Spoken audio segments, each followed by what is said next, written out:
आप सभी लोगों का ग्लोबल आईटीआई यूट्यूब चैनल में स्वागत है। आज हम लोग electrician trade theory 500 important question series का पार्ट 32 हल करेंगे, जो कि आईटीआई फर्स्ट ईयर के लिए है। अगर ये क्वेश्चन पीडीएफ के रूप में चाहिए तो पीडीएफ का जो हमारा लिंक है www.globaliti.org, उस पर जाके विजिट करके इसका पीडीएफ आप प्राप्त कर सकते हैं। ठीक है, तो आज हम क्वेश्चन नंबर जो है कि 311 देखेंगे। कह रहा है कि तंतु लैंप का कार्यकारी तापमान कितना होता है। मतलब कह रहा है कि जो हमारा फिलामेंट लैंप होता है उसका कार्यकारी तापमान कितना होता है। ठीक है, तो फिलामेंट लैंप जो होते हैं, देखिए दो प्रकार के होते हैं। ठीक है, जो हमारे फिलामेंट लैंप होते हैं, मतलब कि ये कह रहा है कि जो हमारा लैंप होता है उसके कार्य करने का तापमान कितना होता है। तो ये फिलामेंट लैंप की बात कर रहा है। तो फिलामेंट लैंप जो होते हैं दो प्रकार के होते हैं। एक हमारा जो होता है फिलामेंट लैंप जो होता है वो हमारा होता है कार्बन फिलामेंट लैंप। ठीक है, और दूसरा जो हमारा होता है वो हमारा होता है metal filament lamp, metal filament lamp. ठीक है, अब इसमें भी मेटल फिलामेंट में दो प्रकार के होते हैं। एक हमारा जो आता है वो आता है हमारा वैक्यूम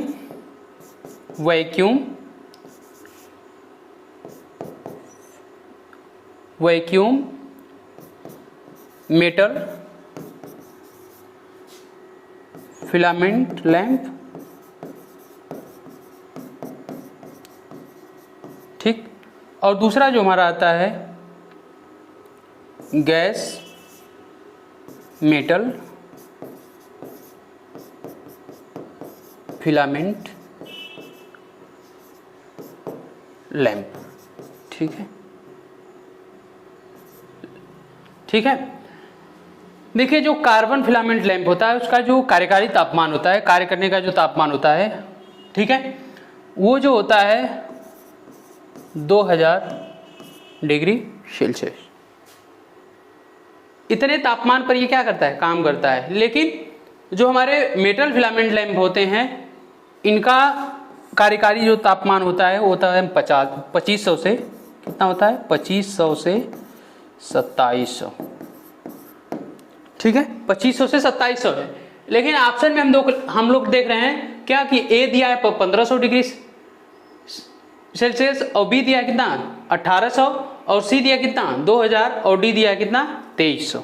ठीक है, तो हमारे पास अब देख रहे हैं जो हमारे मेटल फिलामेंट लैंप है इनका जो कार्य करने का जो कार्यकारी टेम्परेचर है वो हमारा है 2500 से 2700 है। ऑप्शन में हमारा क्या है, अब 2000 किसका है, कार्बन का है। ठीक है, तो कितना होगा, तो ऑप्शन नंबर हमारा डी सही होगा 2300 डिग्री। ठीक है, क्योंकि जो हम यूज करते हैं अक्सर जो मेटल के रूप में जो यूज करेंगे, मेटल फिलामेंट के रूप में हम क्या यूज करते हैं, टंगस्टन का यूज करते हैं। हम टंगस्टन फिलामेंट ही अक्सर यूज करते हैं। कार्बन फिलामेंट का बहुत कम उपयोग होता है। हम ज़्यादा से ज़्यादा किसका यूज करते हैं, टंगस्टन का यूज करते हैं। ठीक है, तो टंगस्टन का कार्यकारी टेम्परेचर कितना है 2500 से 2700 डिग्री सेल्सियस है। ठीक है, और ऑप्शन में हमारा 2300 डिग्री दिया है, तो ऑप्शन नंबर डी हमारा क्या होगा, सही होगा। ठीक है, अगला क्वेश्चन देखेंगे, क्वेश्चन नंबर 312 है। ठीक है, 312 दिया है क्वेश्चन नंबर, देखिए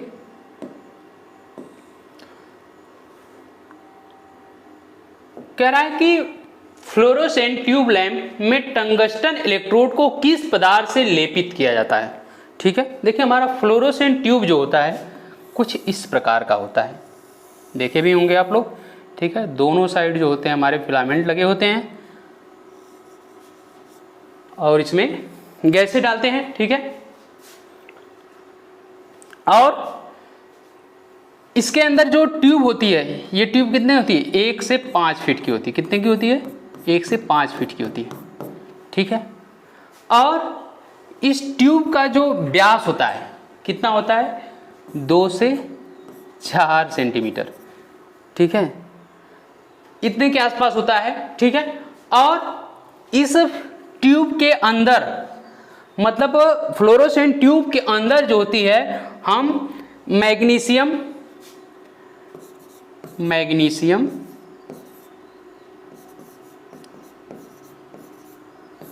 टंगस्टेट मैग्नीशियम, एक मिनट, जो हमारी ट्यूब होती है थोड़ा सा देखेंगे, ठीक है।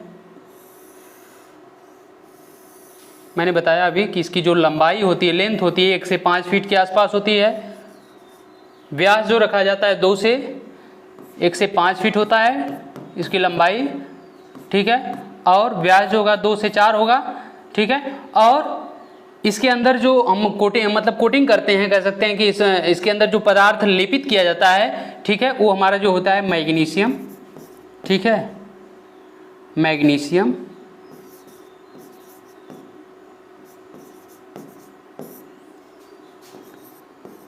टंगस्टेट, ठीक है। लेकिन बात यह है कि हम बात करें इसके जो हमारी कह रहे हैं कि जो हमारी नली होती है उसके अंदर जो हम लेप करते हैं, ठीक है, वो जो पदार्थ होता है मैग्नीशियम टंगस्टेट होता है। लेकिन अगर हम बात करें कि इस फिलामेंट पे किसका लेप किया जाता है, तो ऑप्शन में दिया है सिल्वर ऑक्साइड, बी दिया है फास्फर पाउडर, ठीक है, और सी दिया है फ्लोरोसेंट पाउडर या पदार्थ इसको बोलते हैं। फ्लोरोसेंट पदार्थ के रूप में हम किसका यूज करते हैं, फ्लोरोसेंट ट्यूब का, हम मैग्नीशियम टंगस्टेट का, ठीक है। लेकिन इसकी बात तो कर नहीं रहा है, कह रहा है कि इस फिलामेंट में मतलब फ्लोरोसेंट ट्यूब लैंप में टंगस्टन इलेक्ट्रोड को किस पदार्थ से लेपित करेंगे, तो हमारा जो होता है बोरियम तथा स्ट्रोसियम ऑक्साइड होता है जिसका हम लेप करते हैं, ठीक है। तो ऑप्शन नंबर डी हमारा क्या होगा, सही होगा। और फ्लोरोसेंट पाउडर या पदार्थ के रूप में हम किसका यूज करते हैं इस ट्यूब के अंदर, वो होता है मैग्नीशियम टंगस्टेट का, ठीक है। अब किस लिए करते भी हैं ये भी जानने की बात है। तो जो हमारी अल्ट्रा वायलेट वेव होती हैं उसको क्या करता है, ये लाइट वेव में क्या करता है, बदलता है, ठीक है। लाइट वेव में क्या करता है, चेंज करता है, कौन, मैग्नीशियम टंगस्टेट, ठीक है। तो फिलामेंट की बात किया है या टंगस्टन इलेक्ट्रोड की बात किया है, तो हम किसका लेप करते हैं, बेरियम तथा स्ट्रोसियम ऑक्साइड का। तो ऑप्शन नंबर डी हमारा क्या है, सही है, ठीक है। अगला क्वेश्चन देखेंगे, ठीक है, 313 number question.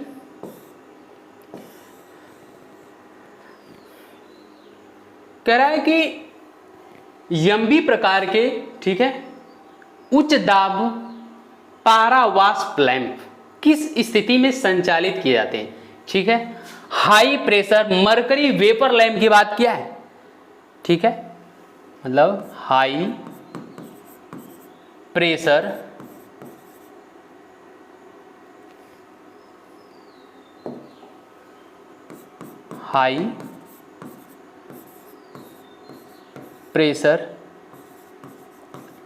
Mercury vapour lamp, है ना,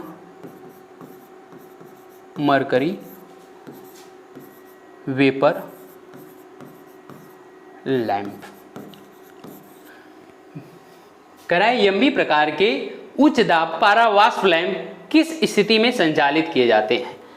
तो उच्च दाब पारावास्प लैंप को हम क्या बोलते हैं, mercury, high pressure mercury vapour lamp, ठीक है।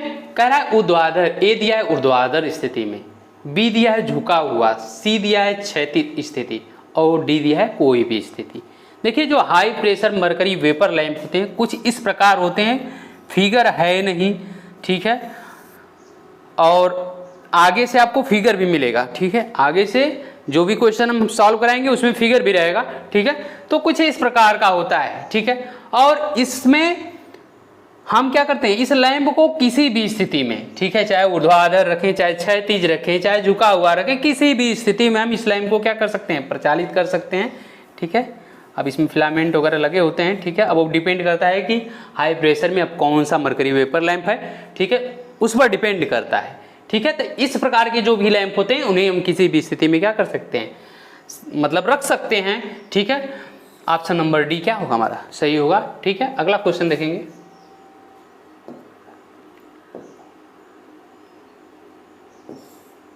तीन 314 है। कह रहा है उच्च दाब सोडियम वेपर लैंप परिपथ में लीक ट्रांसफार्मर का क्या कार्य है, ठीक है। लीक ट्रांसफार्मर ना, इसकी बात कर रहा है ना, कह रहा है इस लीक ट्रांसफार्मर का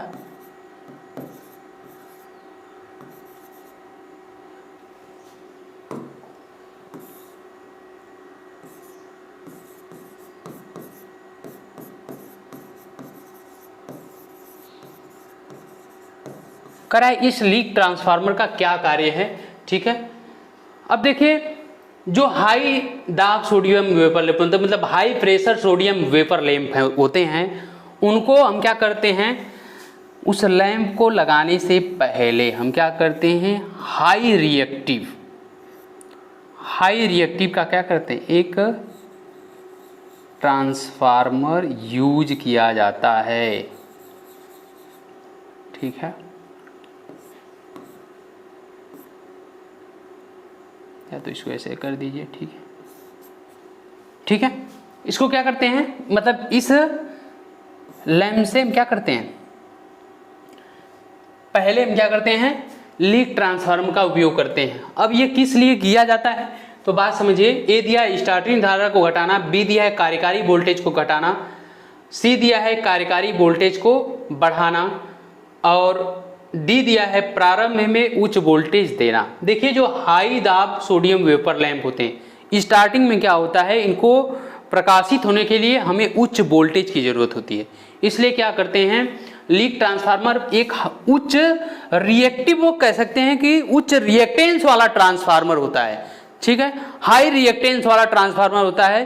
अब रिएक्टेंस जिसका मतलब कह सकते हैं कि उच्च होगा, आप समझ सकते हैं, तो उसका जिसका रिएक्टेंस हाई होगा उस कंडीशन में वो क्या करेगा, जो वोल्टेज देगा वो क्या देगा, हाई देगा स्टार्टिंग में। और इसको जरूरत भी होती है प्रकाशित होने के लिए, इसको क्या चाहिए, मतलब फिगर, बस मतलब इसे पीडीएफ में ऐड नहीं किया गया, लेकिन अगले दिन से आपको फिगर भी मिलेगा, हम उसमें समझा पाएंगे आपको, क्योंकि ये क्वेश्चन जो है फिगर पे ही है, ठीक है। तो हम बता रहे हैं आपको कि जब इस लैंप को लगाने से पहले हम क्या करते हैं कि एक लीक ट्रांसफार्मर लगाते हैं जिसका रिएक्टेंस बहुत हाई होता है, और वो हाई रहने की वजह से होता क्या है कि जब हम इसमें सप्लाई देते हैं तो उस कंडीशन में क्या होता है, जो इसका सेकेंडरी साइड होता है ट्रांसफार्मर का, उसमें क्या होता है कि उसमें हाई वोल्टेज मिलता है। वो वोल्टेज कितना होता है, तो उसको समझिए, जो हमारा वोल्टेज होता है 380 वोल्ट से 450 वोल्ट के आसपास होता है, ठीक है। सप्लाई हमारी कितनी है, हमारी सप्लाई कितनी है, 200 कितनी है,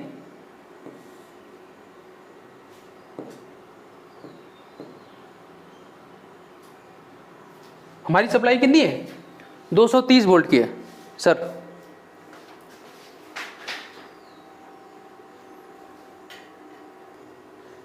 मैं भी आपको बता रहा था कि देखिए, मतलब मैंने बताया कि सोडियम वेपर हाई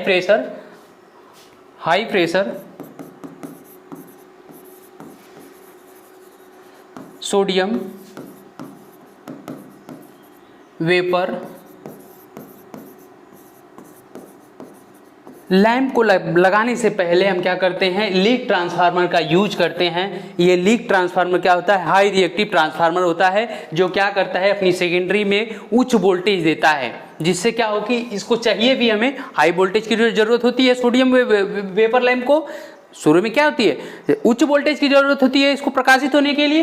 तो ये क्या करता है कि उच्च शुरुआत में क्या करता है, हाई वोल्टेज देता है। जो हमारी सप्लाई वोल्टेज होती है 230 वोल्ट होती है, इसको क्या करता है 380 वोल्ट से कितने वोल्ट के आसपास, 380 से 450 वोल्ट के आसपास ये वोल्टेज क्या करता है, हमारे बल्ब को, सोडियम वेपर लैंप को प्रदान करता है। कौन, लीक ट्रांसफार्मर। तो ए दिया है स्टार्टिंग धारा को घटाना, बी दिया है कार्यकारी वोल्टेज को घटाना, सी दिया है कार्यकारी वोल्टेज को बढ़ाना, ठीक है, और डी दिया है प्रारंभ में उच्च वोल्टेज को देना, ठीक है। जब हमारा लैंप पूर्ण रूप से प्रकाशित हो जाएगा, मतलब कह सकते हैं कि उसमें जो है कि जो होता है हमारी गैस का जो होता है, क्या होता है, गैस हमारी कह सकते हैं एक तरह से डिस्चार्ज होती है। उस कंडीशन में जब वोल्टेज होगा उस समय उतनी ज़रूरत नहीं पड़ती है, ठीक है। उस कंडीशन में हमें एक नॉर्मल वोल्टेज पे भी हमारा बल्ब क्या होता है, जितना वोल्टेज है उतने वोल्टेज पे ये मतलब जलने लगता है, ठीक है। तो प्रारंभ में क्या करता है, उच्च वोल्टेज प्रदान करता है। तो ऑप्शन नंबर हमारा डी क्या है, सही है, ठीक है। अगला क्वेश्चन देखेंगे, ठीक है। क्वेश्चन नंबर 315 है, कह रहा है औद्योगिक 2 ट्यूबलाइट फिटिंग में स्ट्रोबोस्कोपिक प्रभाव को कैसे कम होता है ना। कह रहे हैं 2 ट्यूबलाइट की हम फिटिंग किए हैं, ठीक है, तो उसमें जो स्कोपिक प्रभाव होता है उसको हम कैसे कम करते हैं, ठीक है। तो लिखा है कि ए दिया है संधारित्र की आपूर्ति के समांतर में संयोजित करना, ठीक है। बी दिया है संधारित्र को आपूर्ति के श्रेणी में संयोजित करना, और सी दिया है संधारित्र को एक ट्यूबलाइट के श्रेणी में संयोजित करना, और डी दिया है संधारित्र को प्रत्येक ट्यूबलाइट के श्रेणी क्रम में संयोजित करना। तो हम जो ट्यूबलाइट लगाएंगे दोनों ट्यूबलाइट को हम क्या करेंगे, पैरेलल में कनेक्ट करेंगे, ठीक है। और उनके एक ट्यूबलाइट किसी एक ट्यूबलाइट के क्या करेंगे श्रेणी में हम क्या करते हैं, इस स्ट्रोबोस्कोपिक इफेक्ट को कम करने के लिए हम क्या करते हैं, किसी एक ट्यूबलाइट के श्रेणी क्रम में हम क्या करते हैं, एक कैपेसिटर को ऐड कर देते हैं, जिससे ये प्रभाव क्या हो जाता है, कम हो जाता है, ठीक है। तो ऑप्शन नंबर हमारा सी क्या होगा, सही होगा, संधारित्र को एक ट्यूबलाइट के श्रेणी क्रम में संयोजित करना, ठीक है। अगला क्वेश्चन देखेंगे, ऑप्शन नंबर सी सही है, ठीक है। क्वेश्चन नंबर 316 देखेंगे, कह रहा है फ्लैशर की वर्तमान वहन क्षमता क्या है यदि प्रत्येक पंक्ति में करंट 100 मिली एम्पियर हैं। ये हमारा फ्लैशर लगा है, ठीक है। अब देख लीजिए 3 है ना, 3 पंक्ति है, मतलब ये तीनों पैरेलल में हैं, ठीक है। तीनों क्या है, एक दूसरे के पैरेलल में हैं, और ये हमारा फ्लैशर है। इसी फ्लैशर की बात कर रहा है कि इस फ्लैशर में क्या करंट होगी, जबकि एक पंक्ति की करंट कितना बता रहा है, एक पंक्ति की जो हमारी करंट है वो बता रहा है कितना, वो बता रहा है हमारा कितना 100 मिली एम्पियर। एक की मतलब प्रत्येक की कह सकते हैं, ठीक है। प्रत्येक की कितनी है, 100 मिली एम्पियर है। अब हम जानते हैं चूंकि पैरेलल में वोल्टेज हमारी समान होती है, करंट क्या होता है, भिन्न भिन्न होता है, ठीक है। करंट क्या होता है, भिन्न भिन्न होता है। तो जब एक का 100 मिली एम्पियर है तो इस फ्लैशर के पास में कितनी मिली एम्पियर की करंट होगी, जबकि एक का 100 मिली एम्पियर है। तो अगर हम तीनों की बात करें तो हम लिख सकते हैं फ्लैशर में करंट है ना, तो लिख सकते हैं फ्लैशर में करंट क्या हो जाएगा, इज इक्वल टू 3 पंक्ति हैं 100 प्लस 100 प्लस 100, तो यहाँ पे हो जाएगा 300 मिली एम्पियर हो जाएगा, ठीक है। ऑप्शन दिया 50 मिली एम्पियर, ए दिया क्या 50 मिली एम्पियर, बी दिया 100 मिली एम्पियर, सी दिया 200 मिली एम्पियर, और डी दिया क्या 300 मिली एम्पियर। तो क्या हो जाएगा हमारा 300 milli ampere, option number D क्या होगा, सही होगा। अगला क्वेश्चन देखेंगे, ठीक है।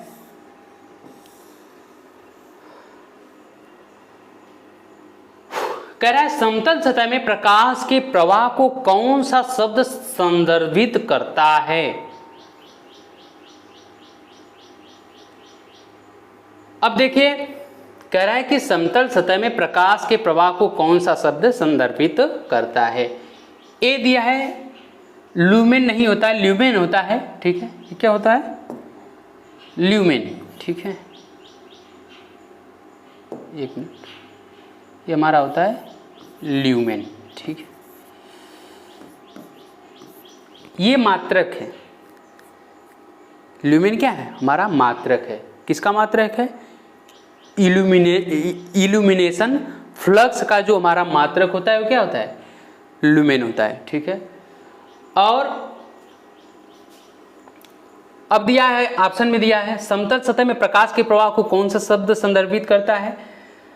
तो ए दिया है ल्यूमेन, बी दिया है इल्यूमिनेस, ठीक है, सी दिया है चमकदार प्रवाह, और डी दिया है चमकदार तीव्रता। चूंकि हिंदी में आपको समझ में नहीं आ रहा होगा, जो चमकदार प्रवाह होता है इसको हम बोलते हैं इल्यूमिनेशन, ठीक है, इल्यूमिनेशन फ्लक्स है ना। तो इसको लिखते हैं इल्यूमिनेशन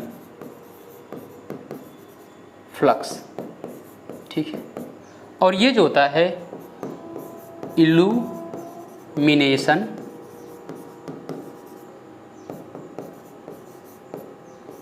इंटेंसिटी,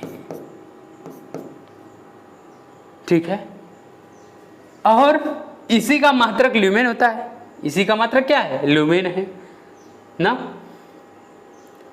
अब देखिए किसी बल्ब द्वारा प्रकाशित होने वाली कुल फ्लक्स की जो मात्रा होती है हम उसको क्या बोलते हैं, ल्यूमिनस फ्लक्स बोलते हैं। कुल फ्लक्स की मात्रा, किसी बल्ब द्वारा प्रकाशित होने वाले कुल फ्लक्स की जो मात्रा होगी उसी को हम क्या बोलते हैं, इल्यूमिनेशन फ्लक्स बोलते हैं। ठीक है।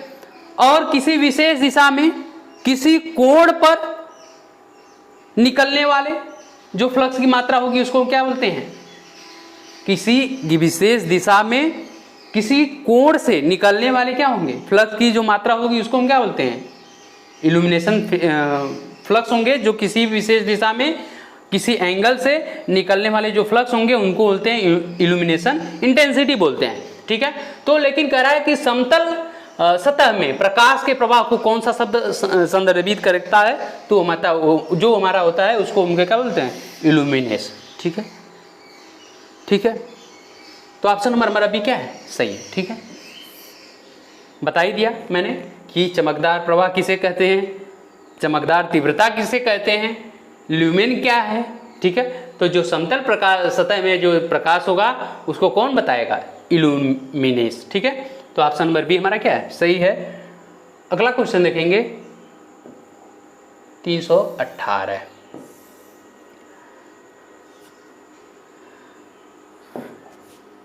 अभी हम लोग पढ़े थे उच्च दबाव सोडियम वाष्प लैंप सर्किट में चिंगारी देने वाले का उद्देश्य क्या है। हमने बताया था अभी आपसे कि देखिए जो sodium high pressure sodium vapour lamp होते हैं उनको प्रकाशित होने के लिए हमें क्या होती है, हाई वोल्टेज की जरूरत होती है। इसलिए हम क्या करते हैं, हाई रिएक्टिव ट्रांसफार्मर का यूज करते हैं, जिसको हम बताया था लीक ट्रांसफार्मर।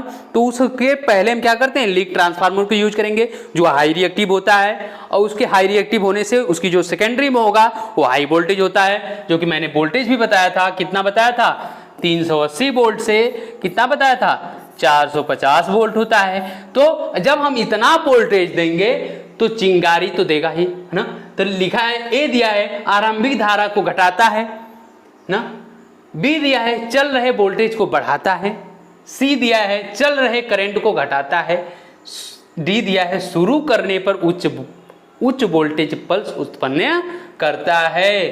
तो ही आरंभ में जब उच्च वोल्टेज होगा तो उसी कंडीशन में क्या होगा, चिंगारी उत्पन्न होगी। ठीक है। तो ऑप्शन नंबर डी क्या होगा हमारा, सही होगा। ठीक है। बहुत आसान क्वेश्चन था। ठीक है। अगला क्वेश्चन देखेंगे। क्वेश्चन सभी इजी हैं, बस है फिगर की बात, लेकिन हम अगले वीडियो में, ठीक है, हम उसको ऐड करेंगे। ठीक है। फिगर को ऐड करके बताएंगे तो इजी समझ में आएगा, दिक्कत नहीं होगी। ठीक है। अगला क्वेश्चन देखेंगे। ठीक है।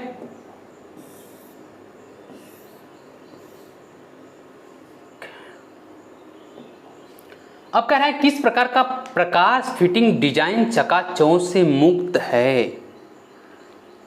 ठीक है। ए दिया है अर्ध प्रत्यक्ष प्रकार का। ठीक है। अर्ध प्रत्यक्ष मतलब क्या कर सकते हैं, इसको क्या बोल सकते हैं हम, इसको हम बोल सकते हैं सेमी डायरेक्ट। अभी हम बता रहे हैं आपको। ठीक है। समझ में आएगा। बी दिया है अर्थ अप्रत्यक्ष, सेमी इनडायरेक्ट। सी दिया है प्रत्यक्ष प्रकार का, डायरेक्ट प्रकार का।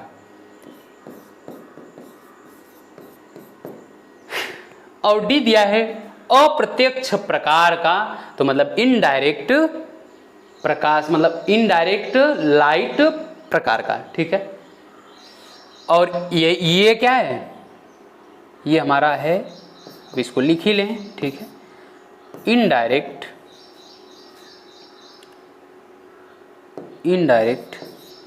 ठीक है।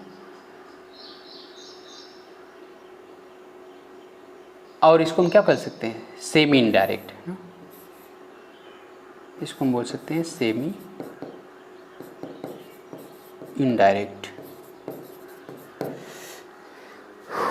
देखिए डायरेक्ट जो लाइटिंग होती है,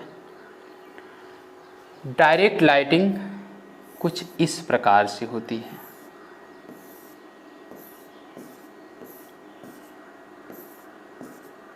ठीक है।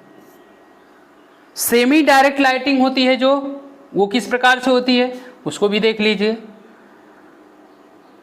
इसमें जो होता है क्या होता है, पूरी तरह पारदर्शी होता है। ये क्या होता है, इसका जो मतलब नीचे वाला भाग होता है, बल्ब के नीचे वाला भाग पूरी तरह से क्या होता है, पारदर्शी होता है ना। और सेमी डायरेक्ट वाले में क्या होगा, ये तो हमारा डायरेक्ट है, ये क्या हमारा है, डायरेक्ट प्रकाश है। अब भाई इसकी तरफ देखेंगे पारदर्शी है, बल्ब के ठीक सामने अगर देखेंगे तो क्या होगा, चकाचौंध होगा ना, क्या होगा, लाइट से चकाचौंध होगा कि नहीं होगा, होगा, ठीक है। और सेमी अगर डायरेक्ट की बात करें, सेमी डायरेक्ट देख लेते हैं। सेमी डायरेक्ट अगर अपने घर पे हम एलईडी जो देखे होंगे वो क्या है, हमारा सेमी डायरेक्ट है ना। आप उसका फिगर कुछ इस प्रकार है, दिखा दे रहे हैं, ठीक है, कुछ इस प्रकार है ना। 1 मिनट तो सब मिटाना पड़ेगा, फिगर ही दिखा देते हैं। डायरेक्ट का जो हमारा फिगर है, समझ गए होंगे, डायरेक्ट का जो फिगर हमारा है कुछ इस प्रकार का है। यहाँ पे हमारा बल्ब होगा और यहाँ से प्रकाश निकलेगा बल्ब से, और ये हमारा क्या होता है, पारदर्शी होता है नीचे वाला भाग। और हमारा सेमी डायरेक्ट जो होता है, सेमी डायरेक्ट जो होता है, सेमी डायरेक्ट वाले में क्या होता है, सेमी डायरेक्ट वाले में होता है, ठीक है,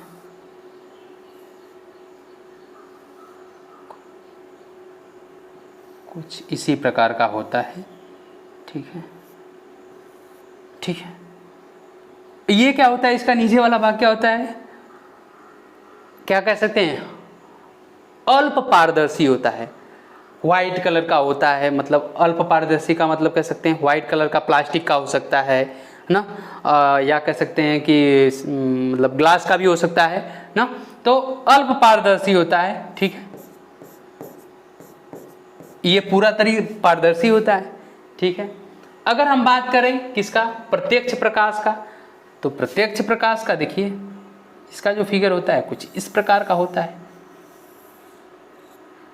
किसका, अप्रत्यक्ष, अप्रत्यक्ष, ठीक है, अप्रत्यक्ष प्रकार का ना, मतलब कहते सकते हैं कि इनडायरेक्ट प्रकाश का।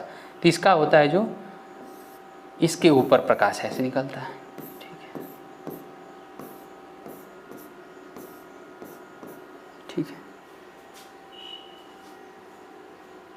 ऐसे इसका उपयोग हम कहाँ करते हैं, जहाँ सजावट वगैरह होता है, देखे होंगे, ठीक है, सजावट जहाँ पे होता है वहाँ पे हम करते हैं, ठीक है। और इसी का ठीक मतलब कह सकते हैं कि ये भी एक तरह से ऊपर वाला हिस्सा क्या होता है, इसका पारदर्शी होता है, ठीक है। और इसका जो वो वाला होगा वो क्या होगा, अल्प पारदर्शी होता है, ठीक है। तो ये हम क्या करते हैं, सबसे अच्छा क्या होगा, सबसे अच्छा वही होगा जो चकाचौंध से बिल्कुल मुक्त होगा, वो हमारा होता है अर्ध अप्रत्यक्ष प्रकार का। मतलब बोल सकते हैं कि सेमी इनडायरेक्ट टाइप प्रकार का जो बल्ब होगा या प्रकाश होगा वो क्या होगा हमारा, मतलब चकाचौंध से क्या होता है, मुक्त होता है, ठीक है। तो ऑप्शन नंबर बी हमारा क्या होगा, सही होगा, ठीक है। अगला क्वेश्चन देखेंगे, क्वेश्चन आसान है, कोई दिक्कत है नहीं, ठीक है। क्वेश्चन नंबर 320 देखेंगे, कह रहा है उच्च दाब धातु हैलाइड लैंप की बाहरी ट्यूब बोरोसिलिकेट ग्लास से क्यों होती है।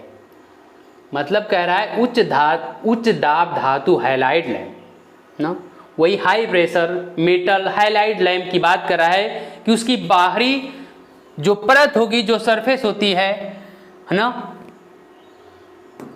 उसकी जो बाहरी ग्लास होती है उस लैंप की, कह रहा है कि उस लैंप की जो बाहरी वाली ये सरफेस, उसको बोरोसिलिकेट ग्लास से लेपित क्यों किया जाता है ना। ए दिया है प्रकाश प्रभाव बढ़ाए ना, बी दिया है भारी तापमान को सहन करे, सी दिया है वायुमंडलीय दबाव को सहन करे, डी दिया है लैंप से पराबैंगनी विकिरण को कम करें।